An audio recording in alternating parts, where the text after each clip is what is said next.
అందరికీ నమస్కారం. ఈరోజు కథను రచించినది చిన్ను గారు. శ్వాస ఆగిపోయిన సత్తి దగ్గర అందరూ ఏడుస్తూనే ఉన్నారు. ఎవరికి ఎవరిని ఓదార్చాలో తెలియని పరిస్థితి. రిషి, అక్కి చిన్నపిల్లలా ఏడుస్తున్నారు. బంతి సత్తి చెయ్యి పట్టుకుని, రే సత్తి లేరా, ఒరేయ్ ఇవిగోరా నీ చిప్స్, లేరా, ఎప్పుడూ నన్ను తిడతావని అడుగుతూ ఉండేవాడివి కదరా, లేరా, నేను నీతో బాగా మాట్లాడతాను అని సత్తిని కదుపుతూ ఆవేశంతో అంటూ ఉంది. అవి సత్తి చెవిని చేరి అతని మదిని చేరాయేమో.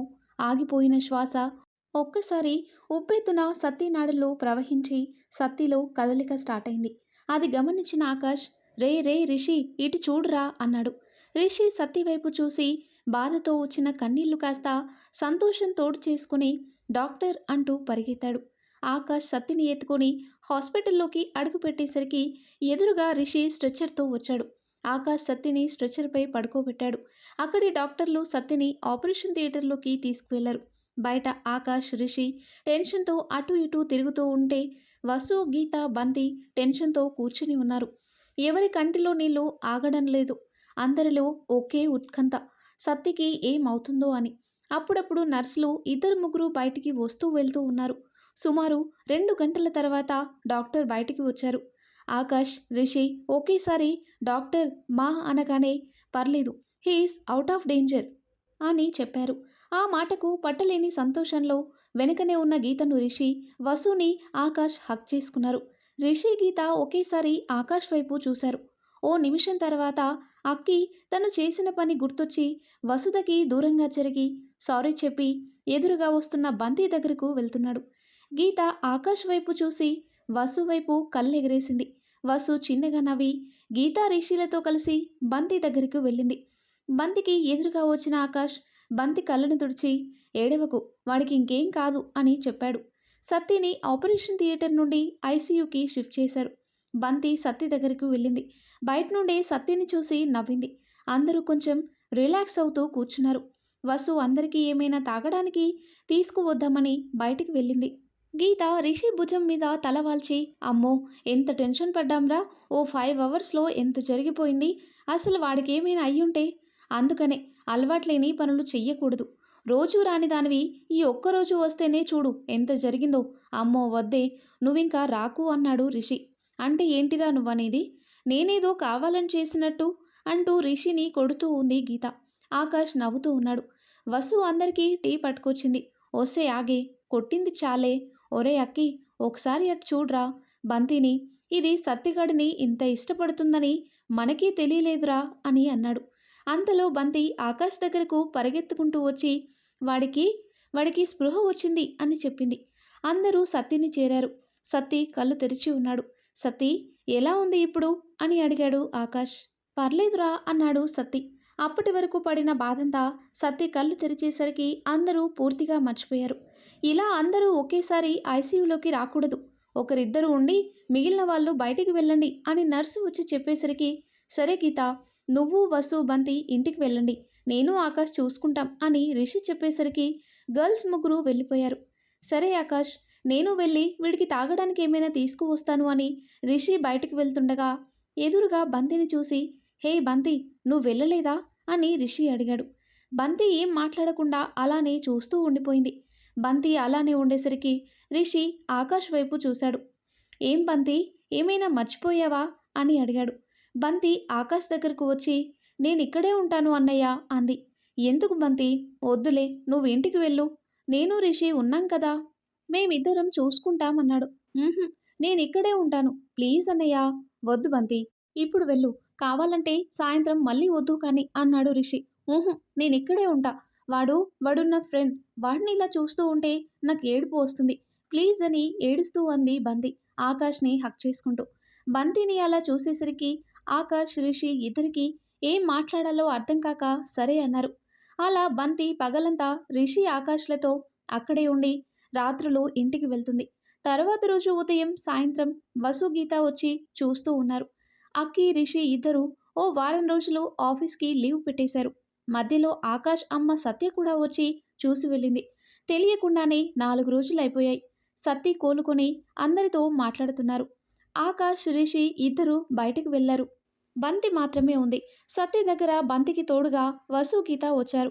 అందరూ చాలా హ్యాపీగా ఉన్నారు. మళ్ళీ మొదలు పెట్టారా సత్తిగా అంటూ లోపలికి వచ్చాడు రిషి ఆకాష్తో. అబ్బే అదేం లేదు మామ, ఏదో వీళ్ళు చెప్తుంటే.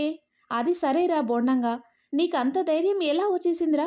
ఏమో అనుకున్నా, నువ్వు కూడా హీరోవేరోయ్ అంది గీత. ఆ అవునరా, నీకేమైనా జరిగి ఉంటేరా అని అడిగాడు రిషి. ఏమోరా, నాకు అవన్నీ తెలీదు, మీరు నా ఫ్రెండ్స్ అంతే, అదే నాకు తెలుసు అన్నాడు సత్తి కొంచెం ఎమోషనల్గా. రిషి సత్తి దగ్గరికి వచ్చి, అది కాదురా, మరి నీకేమైనా అయ్యుండుంటే అన్నాడు రిషి. అప్పుడు సత్తి, మరి అక్కీకేమైనా అయ్యుండుంటేరా అన్నాడు. సత్తి ముగ్గురు కళ్ళలో ఒక్కటే ఫీలింగ్. అక్కి రిషిని సత్తి హక్ చేసుకున్నాడు. కాసేపటికి చాలేరా, అవునరా, నువ్వు బోండామనుకున్న కానీ బండారాయివిరా అన్నాడు రిషి. అంతలో బంతి సత్తి వైపే చూస్తూ ఉండటం గమనించిన అక్కి, ఇదంతా మన బంతి వల్లే అన్నాడు. సత్తి బంతి వైపు చూసి, ఓసేయ్ నువ్వట చూడమాకే బాబు, నేను నీకు పడిపోతానేమో అన్నాడు సత్తి. పడిపోతానేమో ఏంటిరా, పడిపోవాలి తప్పదు అంటూ బంతిని సత్తి దగ్గరకు తీసుకువచ్చింది గీత. బంతి నోట్లో వేలు పెట్టుకొని మెలికలు తిరుగుతూ సత్తి వైపు చూసింది. సత్తి అంటూ కళ్ళు ఎగరేశాడు తన స్టైల్లో. హమ్మయ్య, ఇద్దరూ సెట్ అయిపోయారు. ఇంకా ఒక అక్కి, నువ్వు ఎవరినైనా సెట్ చేసుకోరా త్వరగా అంటూ గీత వసు వైపు చూసి చెప్పింది. వసు ఆకాష్ వైపు చూసింది అతని రియాక్షన్ కోసం. అక్కి యాజ్ యూజువల్గా చిన్నగా స్మైల్ ఇచ్చాడు. ఇంతలో నర్సు వచ్చి సత్తిని రేపు డిశ్చార్జ్ చేస్తారు అని చెప్పింది. అందరూ సంతోషంతో గంతులు వేశారు. ఆ తర్వాత సత్తిని హాస్పిటల్ నుండి డిశ్చార్జ్ చేసి అక్కి ఇంటికి తీసుకువెళ్లారు. ఎవరు పనిలో వాళ్ళు బిజీగా ఉండటం వల్ల అక్కి అమ్మ సత్యనే సత్తి బాగోగులు చూసుకుంటూ ఉంది. ఇప్పుడు అందరి స్పాట్ అక్కి ఇల్లే. అందరూ కలిసి అప్పటికే 2 రోజులు అవ్వడంతో ఆ రోజు రిషికి అక్కికి ఇద్దరికి వీక్ ఆఫ్ కావడంతో రిషిని తీసుకుని అక్కి ఇంటికి వచ్చింది గీత. వస్తూనే, hi Satya darling, how are you అంటూ వచ్చింది. హా వచ్చావా, ఇంకా రాలేదేంటబ్బా అనుకుంటున్నా, అయినా వాడు 2 రోజులు మీట్ అవ్వకపోతేనే ఇలా ఇంటికి వచ్చేసావే, రేపు నీకు పెళ్ళై వెళ్ళిపోతావు, అప్పుడు ఎలానే అంది సత్య. అందుకే వీడిని లవ్ చేసింది, వీడెలాగో అక్కిని వదల్లేడు, అప్పుడు నాకు ప్రాబ్లం ఏముంది అంటూ రిషిని చూపిస్తూ అంది గీత. ఓసే, ఫస్ట్ నువ్వు నాకు ప్రపోజ్ చేయలేదే, నేనే నీకు ప్రపోజ్ చేశా అన్నాడు రిషి. ఆ నిజమే లేరా, కానీ నేను ఒప్పుకోవడానికి రీజన్ మాత్రం ఇదేగా అంది గీత. మరి కన్నయ్యకి పెళ్ళైతే అంది సత్య. అందుకేగా మా గ్యాంగ్లో మిగిలిపోయిన వసు అని గీత అనేలోపు గీత తలపై ఒకటి ముట్టించి, ఓసే దన్నమే, కాసేపు ఆ నోటికి ప్లాస్టర్ వెయ్యి అని గీత మాట్లాడింది. సత్య సరిగ్గా వినిపించుకోలేదని గ్రహించి, అమ్మా వాడెక్కడా అని అడిగాడు రిషి. వాడింకా లెగలేదు రిషి, ఇవిగో ఈ పాలు వాడికి కలుపుతున్నా, వెళ్ళి లేపుతా. ఏంటి, ఇవి వాడికేనా, అయితే నేను వెళ్ళి ఇస్తా అంటూ సత్య చేతిలో నుండి గ్లాస్ తీసుకుంది గీత. ఓసే ఓసే గీత, నువ్వు వెళ్ళకూడదు, ముందు ఆ గ్లాస్ ఇవ్వు అని లాక్కుంది. సత్య, ఏం, ఎందుకు వెళ్ళకూడదు, అయినా చిన్నప్పటి నుండి బీటెక్ ముందు వరకు వెళ్ళాను కదా, ఇప్పుడెందుకు వెళ్ళకూడదు? అబ్బా రిషి, దీంతో నువ్వెలా వేగుతావో ఏంటో, ఇదిగో నువ్వెళ్ళి ఈ పాలు ఇచ్చి, నేను వెళ్తే నా వెనకే ఇది కూడా రాగలదు అని పాల గ్లాసును రిషికి ఇచ్చింది. రిషి వెళ్ళేసరికి ఆకాష్ బాగా దుప్పటి కప్పి పడుకొని ఉన్నాడు. రే అక్కి లేరా అన్నాడు రిషి. అబ్బా ఏంట్రా పొద్దునే, ఇంకా టైం ఉంది కదరా, అసలే వీక్ ఆఫ్ కూడా కదా అన్నాడు అక్కి. అది కాదురా, అమ్మ పాలిచ్చింది, ఇప్పటికే చాలా టైం అయిపోయింది అని అన్నాడు. అబ్బా పాలే కదా, మళ్ళీ వెయిట్ చేసుకోవచ్చు లేరా అంటూ ఓ వైపుకి తిరిగాడు. బయట నుండి గీత మాటలు వినిపిస్తూ ఉండేసరికి ఒక్కసారిగా పైకి లేచి పాల గ్లాసును తీసుకొని, ఇదొచ్చిందా అని అడిగాడు. ఆకాష్ రిషి తల నిలువుగా ఊపి జాలిగా ఫేస్ పెట్టి హా అన్నాడు. ఓరే ఎందుకురా, పొద్దు పొద్దున్నే దాన్ని తీసుకొచ్చావు, అది నిన్నంటుకున్న తర్వాత ఇప్పుడిప్పుడేగా కొంచెం ప్రశాంతంగా ఉన్నాను, అసలు అందుకేగా నీకు అంటగట్టింది అని నాలుగు ఖర్చుకున్నాడు. అసలు మీ ఇద్దరూ ఏమనుకుంటున్నారా, అదేమో నీకోసం నాకు ఓకే చెప్పింది అంటుంది, నువ్వేమో ప్రశాంతంగా ఉండటానికి నాకు అంటించావు అంటావు, ఏంట్రా మీ ఉద్దేశం అన్నాడు రిషి. ఉద్దేశం ఏమైనా నువ్వు నా ఫ్రెండ్వి, దానికి లవర్వి, అది నాకు ఫ్రెండ్ అంతే మామా అంటూ తాగిన పాల గ్లాస్ ఇచ్చి ఫ్రెష్ అప్ అవ్వడానికి వెళ్ళాడు అక్కి. ఈ మాటలకేం తక్కువ లేదు అంటూ నవ్వుతూ బయటకు వచ్చాడు రిషి. ఏంటో ఈ పెద్దోళ్ళు, అసలు ఎప్పటికీ నాకు అర్థమే కారు అంటూ డైనింగ్ టేబుల్ మీద ఎక్కి చిన్నపిల్లల పద్మాసనం వేసుకుని కూర్చొని, అదేంటి సత్య డార్లింగ్, ఈ మగ్లు పాలెవరికి కలుపుతున్నారు అని అడిగింది గీత సత్య కలుపుతున్న పాలని చూసి. ఇంకెవరున్నారు ఇంట్లో? ఇదిగో ఈ బండగాడికి అంటూ వస్తున్న సత్యని చూపిస్తూ అంది సత్య. ఏరా సత్తి, 2 రోజులకే బాగా తెల్లబడిపోయావు అంది గీత. హా ఊరుకో గీత, దిష్టి తగులుతుంది అన్నాడు సత్తి. తెలిపేమో కానీ గీత నా ప్రాణాలు తోడేస్తున్నాడు. మొదటిసారి ఓ గ్లాస్ పాలిస్తే గబగబా తాగి అమ్మ ఇంట్లో బాదం పప్పు లేదా అని అడిగాడు. నా కర్మకాలి ఉంది అన్న అంతే. చూస్తున్నావు కదా, ఇలా పూటకి ఓ మగ్గు పాలు తాగుతున్నాడు గీత. ఆశ్చర్యంగా సత్తి వైపు చూస్తే హిహి ఏదో అంతా అమ్మదయ అంటూ సిగ్గుపడుతూ తల దించుకున్నాడు. సత్తి సిగ్గుపట్టం చూసి ఒక సత్తిగా నువ్వు అలా సిగ్గుపడకురా, సిగ్గే సిగ్గుపడి చచ్చిపోతుంది ఎదవ అని అక్కి రూమ్ నుండి బయటికి వస్తూ అన్నాడు రిషి.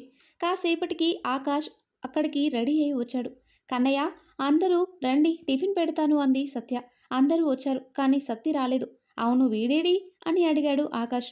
వాడితో నేను భరించలేను కన్నయ్య, పూటకి ఓ మగ్గు పాలు తాగేస్తున్నాడు. ఇప్పుడు కూడా అటు చూడు అని సత్య చూపించిన వైపు చూశాడు ఆకాష్. అప్పటికే ఓ గిన్నెలో ఓ 20 ఇడ్లీలు అనుకుంటా వేసేసుకొని కుమ్మేస్తూ ఉన్నాడు. చూసావా కన్నయ్య, ఎవడైనా బాలేనివాడు 4 ఇడ్లీలు తింటారు. కానీ వీడు నేను 2 సార్లు పెట్టిన ఇడ్లీలు ఒకేసారి తినేశాడు. నిన్నటికి నిన్న డజన్ అరటి పండ్లు ఒక్కడే తినేశాడు అంది సత్య. ఇంకెన్ని రోజుల్లే అమ్మా, ఓ 2 రోజులే. ఆ తర్వాత ఎలానో బానే ఉన్నాడు కాబట్టి బయటికి నెట్టేయచ్చు అన్నాడు రిషి. ఆ పని చేయాలరా రిషి ముందు అంది సత్య. సత్తితో మిగిలిన వాళ్ళు కూడా జాయిన్ అయ్యి టిఫిన్ చేస్తూ ఉన్నారు.